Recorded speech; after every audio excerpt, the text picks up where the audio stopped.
जो लोग कह रहे हैं ना क्या होगा ट्रेन का, मावली से बड़ी सादरी 2014 से 19 में कंप्लीट हो गई और 20 में चुप चुप चुप करके रोज देड़ पड़ी है। और बड़ी सादरी से नीमच वहां का काम चल पड़ा है और मावली से मारवाड़ का भी काम चल पड़ा है। वो दिन दूर नहीं जब मालवा से मेवाड़ और मेवाड़ से मारवाड़ के बीच में सरपट रेलगाड़ी दौड़ती हुई दिखाई देगी।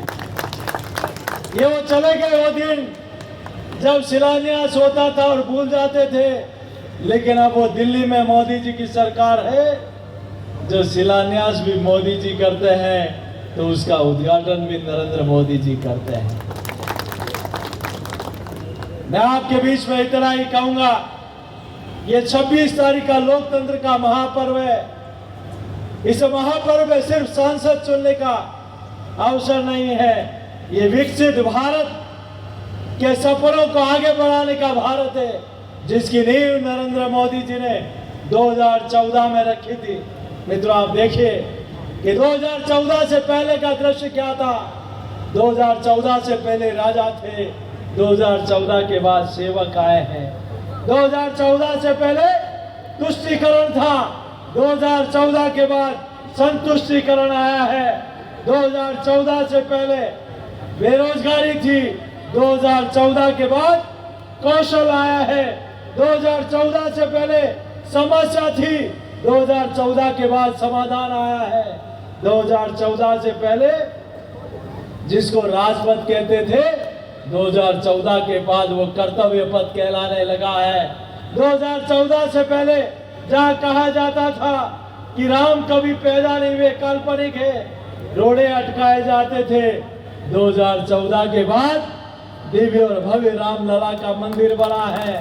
2014 से पहले धारा 370 लगी थी, 2014 के बाद जिसने कभी कल्पना नहीं की उस धारा 370 हटा के कश्मीर में तिरंगा फहराने के काम हुआ है। 2014 से पहले आतंकवाद था, हर कोई देश में आकर बम गोले फोड़ के जाता था लेकिन काम कुछ नहीं होता था। लेकिन 2014 के बाद में उरी और पुलवामा में अगर किसी ने दुस्साहस किया तो जनता जग के नहीं उठी। उससे पहले नरेंद्र मोदी जी के नेतृत्व में हमारे सैनिकों ने पाकिस्तान के घर में घुसकर आतंकवादियों की कब्रगाह बनाकर हमारी सेना आ गई। 2014 से पहले आप और हम सब लोगों ने देखा कि दिल्ली के इंडिया गेट पर जहां जॉर्ज पंचम की प्रतिमा, एक अंग्रेज की प्रतिमा लगी थी, 2014 के बाद वहां नेताजी सुभाष चंद्र बोस की प्रतिमा लगी है। 2014 से पहले जहां राष्ट्रपति भवन में मुगल गार्डन कहलाता था, आज 2014 के बाद वो अमृत गार्डन कहलाता है।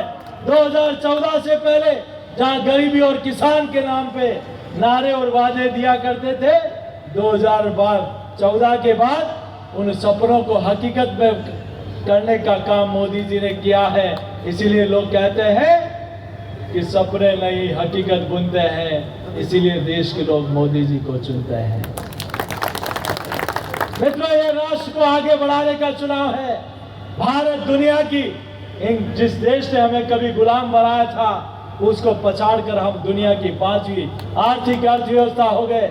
मैं कांग्रेस के लोगों से पूछना चाहता हूं और आप भी उनसे पूछिए, आखिर क्या कारण है कि 2014 के बाद किसान सम्मान निधि मोदी जी आते हैं तो ही मिलती है? आखिर क्या कारण है किसी गरीब का 1.5 लाख रुपए का आवास मोदी जी के आने के बाद ही मिलता है? आखिर क्या कारण है कि हर घर में शौचालय मोदी जी के आने के बाद मिलता है? आखिर क्या कारण है कि हर व्यक्ति का जनधन का खाता मोदी जी के आने के बाद खुलता है? आखिर क्या कारण है कि किस गरीब को 5 लाख का मुफ्त का इलाज आयुष्मान कार्ड मोदी जी के आने के बाद खुलता है, बनता है? आखिर क्या कारण है कि आज 33% आरक्षण हमारी मातृशक्ति को, आज दशा माता भी है, उसकी भी मैं आपको शुभकामना देता हूं। और वो दिन दो नहीं हो सकता है अगली बार सीपी जोशी को भी पोलिंग एजेंट बैठना पड़े, आप में से कोई माताएं बहनें वहां सांसद बनकर चुन के जाए। यह अवसर अगर किसी ने दिया तो नरेंद्र मोदी जी ने दिया।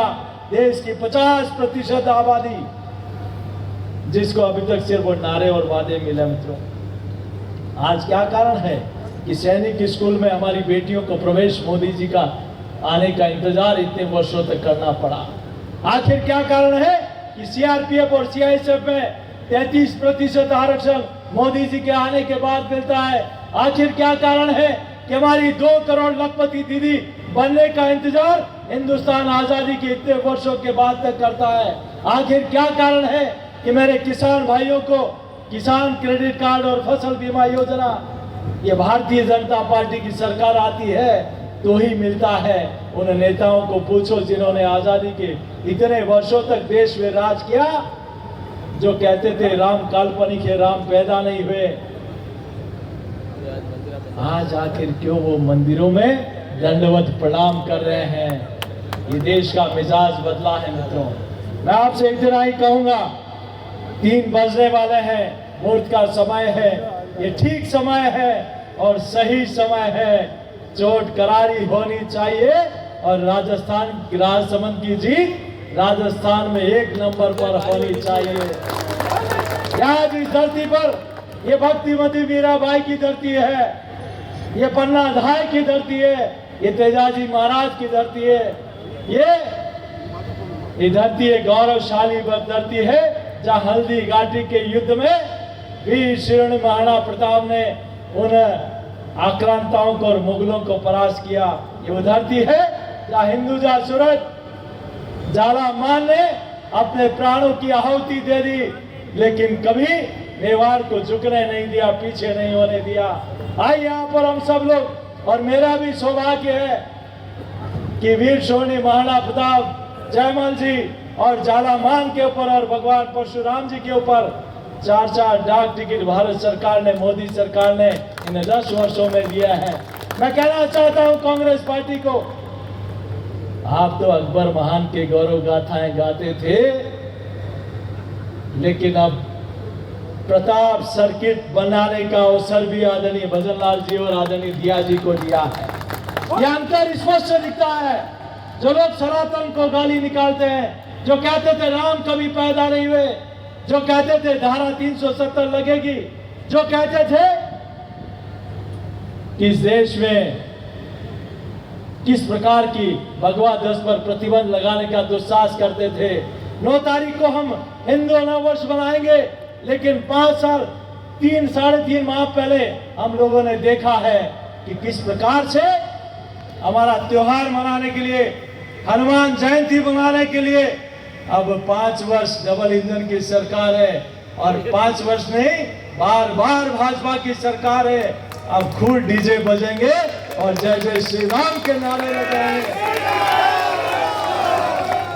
अब आप और हम सब लोगों को संकल्प लेने के जाना है कि 26 तारीख तक हमारा कोई बूथ 7 बजे से 11 बजे तक इतने कमल पर बटन दबे, चरण करके वो मशीन गर्म हो जाए, और जब 4 जून को पेटी खुले तो राजसमंद लोकसभा के हर पेटी में कमल ही कमल खिले, कमल ही कमल खिले। यही प्रार्थना आपके बीच में करने आया हूं, और 26 तारीख तक मेरा आप सबसे प्रार्थना है कि हर घर पर जाना है, हर मतदाता के पास जाना है।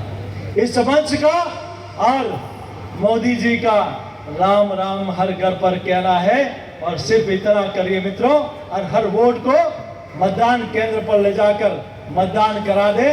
मैं विश्वास दिलाता हूं आप और हमारे से ज्यादा आगे इस क्षेत्र की जनता चल पड़ी है कि फिर एक बार मोदी सरकार।